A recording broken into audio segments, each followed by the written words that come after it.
আশে পাশে থকা বহু মানুহ বা আমাৰ অসমীয়া চলচ্চিত্ৰ উদ্যোগটোৰ লগত জড়িত বিভিন্নগৰাকী ব্যক্তিয়ে শেহতীয়াকৈ অমৃতপ্ৰভা মহন্তৰ সম্পৰ্কে কিছু বক্তব্য তেওঁলোকে আগবঢ়াইছে। এতিয়া মোৰ প্ৰশ্নটো খুব পোনপটীয়া যে ইমান দিনে তেওঁলোক ক'ত আছিল? তেওঁলোকৰ দৃষ্টিত তেওঁলোকেতো ষ্টেটমেণ্টেই পাছ কৰাৰ নিচিনা হৈছে যে অমৃতপ্ৰভা মহন্ত যিগৰাকী অন্যতম অভিযুক্ত হিচাপে বৰ্তমান জেইলত আছে, তেওঁ হেনো নিৰ্দোষী, তেওঁ ভুক্তভোগী এওঁলোকৰ কথা বতৰাৰ মতেৰে। এতিয়া অমৃতপ্ৰভা মহন্ত ঘৰৰ কিমান আলাসৰ লাৰু সেইটো আমি নাজানো,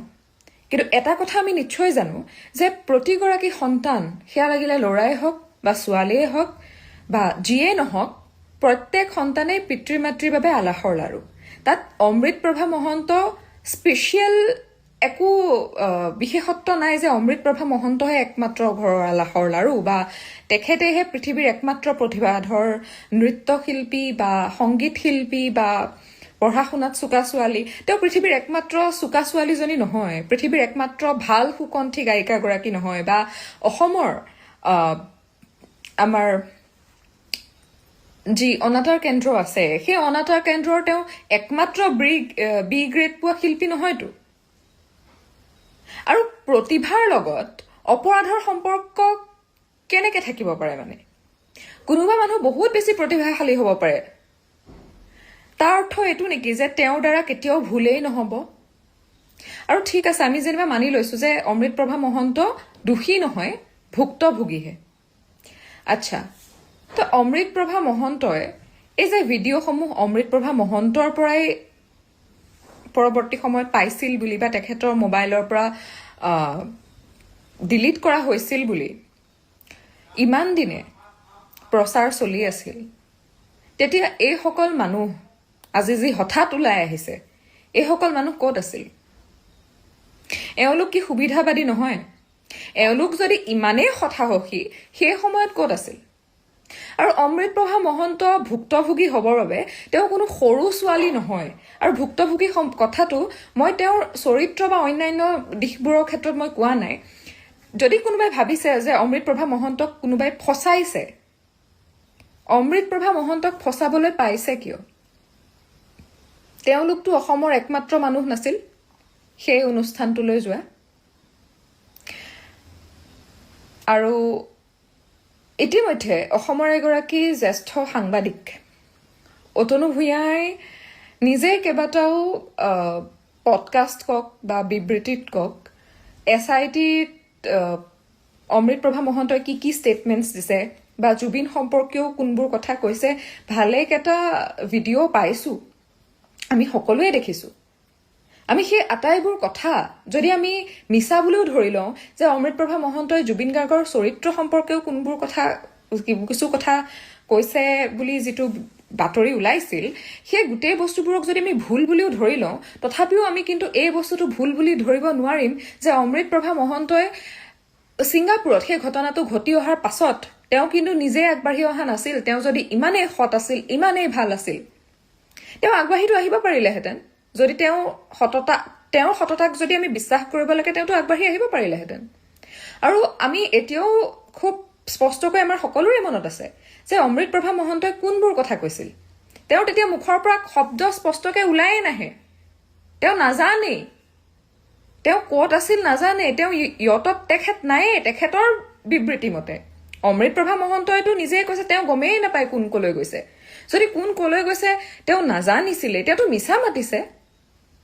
অথচ ইয়তখনত তেখেতো আছে, তেখেতেই ৰেকৰ্ড কৰিছে। আৰু এতিয়া আটাইতকৈ দুৰ্ভাগ্যজনক কথাটো এইটো যে ভাস্বতী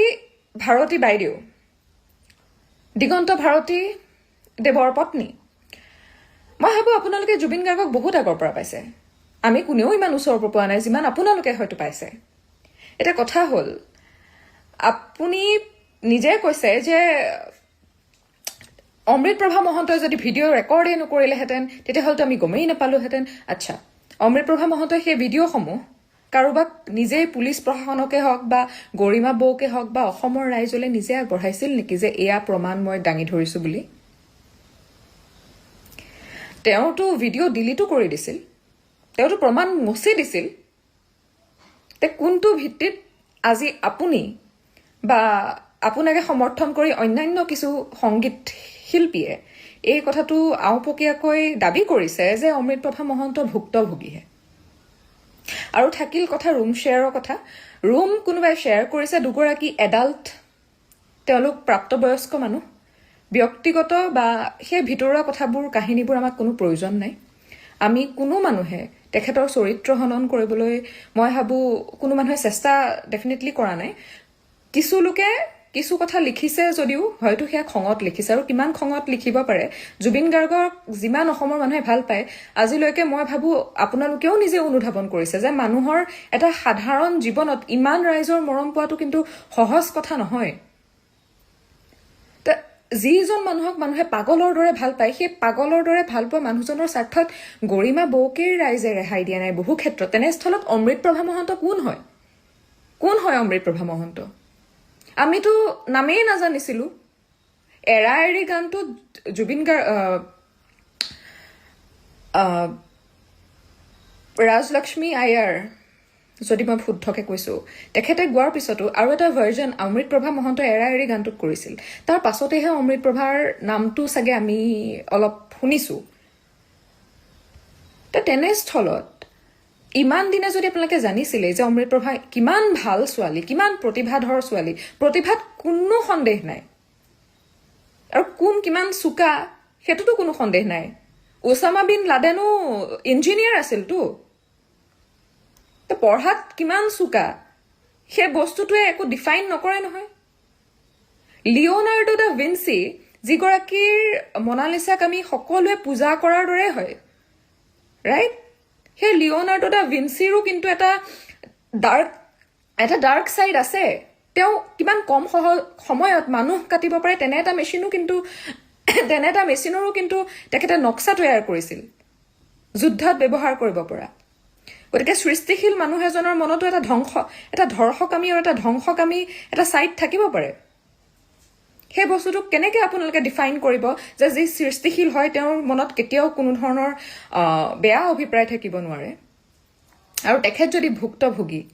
যদি আন প্ৰকাৰেও হয় তেখেত সৰু ছোৱালী নহয় 8 বছৰীয়া যে কোনোবাই ফুচুলাই নিব তেওঁ লাগিলে ঘৰৰ যিমানেই আলাসৰ আৰু নহওক মানুহে না কোৱাৰ অধিকাৰ থাকে আৰু মানুহে না ক'ব পাৰে ছেক্সুৱেল ৰিলেশ্যনশ্বিপৰ ক্ষেত্ৰত মই কথাটো কোৱাই নাইকিয়া মই সাধাৰণভাৱেও কৈছোঁ তেওঁ যদি অসহজেই বোধ কৰে তেখেতে ক'বই পাৰিলেহেঁতেন যে মই নাথাকোঁ একেটা ৰুমত বা যদি দুটা ৰুমো সেই হোটেলখনত আছিলে তেওঁলোকক যদি দিয়াই হৈছিলে তেওঁ যদি অসহজ বোধ কৰে তেওঁ ক'ব পাৰিলেহেঁতেন যে মই নাথাকোঁ তাৰ পাছত যদি তেখেতক কোনোবাই ধৰি বান্ধিটো নিয়া নাই ডেফিনেটলি যদি নিছে কওক সেইখিনি কোনোবাইতো চুচৰাই বগৰাই তেওঁক নিয়া নাই অত্যাচাৰ কৰিতো তেখেতক বাধ্য কৰোৱা নাই আৰু সিদ্ধাৰ্থ শৰ্মাই ক'লেই যেনিবা তেওঁ কিয় সিদ্ধাৰ্থ শৰ্মাৰ ইচাৰাত নাছিলে গতিকে কথাবোৰ কওঁতে অকণমান বিশেষতে সামাজিক মাধ্যমত আপোনালোক যিহেতু গণ্যমান্য ব্যক্তি আপোনালোকৰ বহু অনুৰাগী আছে তথা আপোনালোকে এই সৃষ্টিশীল জগতখনৰ লগত জড়িত আপোনালোকে ইমান দায়বদ্ধহীনভাৱে কেনেদৰে কথা ক'ব পাৰে মই সেই কথাটোৱে বুজি পোৱা নাই ইমান দায়বদ্ধহীন কেনেকৈ হ'ব পাৰে আৰু আপোনালোক অত বছৰে জুবিন গাৰ্গৰ লগত ছাঁৰ দৰে থকা মানুহবোৰেই যদি এনেধৰণে কথা কয় তেতিয়াহ'লে কোন অমৃতপ্ৰভা কোন সিদ্ধাৰ্থ শৰ্মা জুবিন দাই সঁচাকৈয়ে চিনি নাপালে মানুহ সঁচাকৈয়ে জুবিন দাই চিনি নাপালে মানুহটোৱে জীৱনত মানুহৰ হাজাৰ হাজাৰ ভাল পোৱা পালে কিন্তু তেওঁ মানুহ সঁচাকৈয়ে চিনি নাপালে যদি আপোনালোকৰ প্ৰকৃত মুখাবোৰেই এনেকুৱা অন্ততঃ আইনৰ কাম আইনে কৰিবলৈ দিয়ক তেওঁ অভিযুক্ত দোষী বুলি তেওঁ কোনেও কোৱা নাই কিন্তু প্ৰমাণ মচাটো দোষেই হয় আমি কোনেও কোৱা নাই যে তেওঁ অকলে হত্যা কৰিছে বা তেওঁ হত্যা কৰিছে তেওঁ হত্যাকাৰী কোনেও কোৱা নাই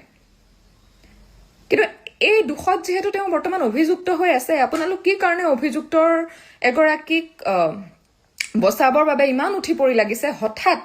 চাৰ্জশ্বিট ওলাই অহাৰ পাছত পঢ়িবলৈ দিয়ক অসমৰ আইনজ্ঞসকল আছে নহয় আৰু নিৰ্দোষী কোনেও শাস্তি পাব নালাগে কেতিয়াও পাব নালাগে আশা কৰোঁ অসমৰ ৰাইজে কথাবোৰ অনুধাৱন কৰিব আৰু এই যিটো ভুৱা অনুকম্পাৰ যিটো এটা নেৰেটিভ সৃষ্টি কৰিবলৈ আৰম্ভ কৰা হৈছে এখন নতুন নাটক এই নাটকখনক যাতে অসমৰ ৰাইজে চিনি পায় অতি সোনকালে সেইটোৱে আশা কৰিম কাৰণ আজিৰ তাৰিখত বিশেষতে 2025 বৰ্ষত কোনো ছোৱালী কোনো ল'ৰা কোনো আজলি নবৌ হৈ থকা নাই পৃথিৱীত এতিয়া এটা সময় আছিল যেতিয়া মানুহে কথাবোৰ নাজানে নুবুজে খুব সহজ সৰল হয় তেতিয়া মানুহে বেচেৰি বুলি কমসে কম অনুকম্পা দেখুৱাইছিল কিন্তু বিশ্বাস কৰক এই 2025 চনত কোনো বেচেৰা বা বেচেৰি নাই এইটো কথা অন্তত আমি নিশ্চিতভাৱে ক'বই পাৰো কোনো বেচেৰা বা বেচেৰি নাই নিজৰ ডিঙিৰ ওপৰত এটা মগজু সকলোকে দিছে আমি সকলোৱে লৈ আহিছো আৰু এই মগজুটোৰ যদি আমি সঠিক ব্যৱহাৰ কৰিব নাজানো তেতিয়াহ'লে আমি মূৰ্খই হ'ব লাগিব আমি বেচেৰা বা বেচেৰি হ'ব নোৱাৰো আমি মূৰ্খই হ'ব লাগিব যদি আমাক আমাৰ নিজৰ বিবেকক যদি আমি ব্যৱহাৰ কৰিব নোৱাৰো আমি যদি আনৰ ইশাৰাত চলো তেতিয়াহ'লে আমি মূৰ্খই হ'ব লাগিব আৰু নহ'লে আমি সুবিধাবাদী হ'ব লাগিব কোনোবাই কাৰোবাৰ কিবা ভিডিঅ' ডিলিট কৰিছে কিবা কৰিছে গোটেইবোৰ যদি কাৰোবাৰ নিৰ্দেশ মতে কৰিছে তাৰমানে তেখেতে অলৰেডি নিজৰ বিবেকক সেই নিৰ্দেশটো দিছেতো যে হয় মই কৰিম বা তেওঁ বাধ্য হৈছে বা বাধ্য তেওঁ কৰোৱা হৈছে বা যিয়ে হওক তেওঁ মান্তি হ'লতো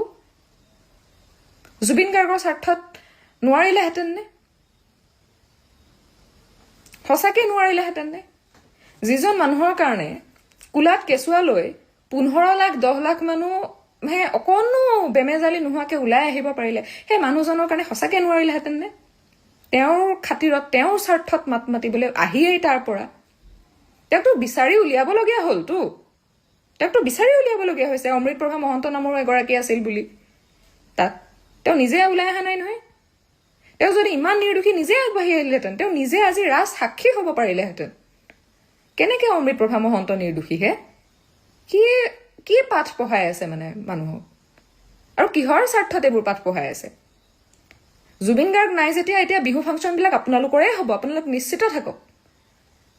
সেই যি বহাগত 40-50খন বিহু মাৰে সেই মানুহজনে যি দেহা মাৰি কাম কৰিলে এতিয়া তেওঁ মঞ্চত গান গাবলৈ নাহে নহয় মঞ্চসমূহ সম্পূৰ্ণ আপোনালোকেই গাব চব এৰি থৈ গ'ল তে কিহৰ স্বাৰ্থত আপোনালোক আজি ইমান উঠি পৰি লাগিছে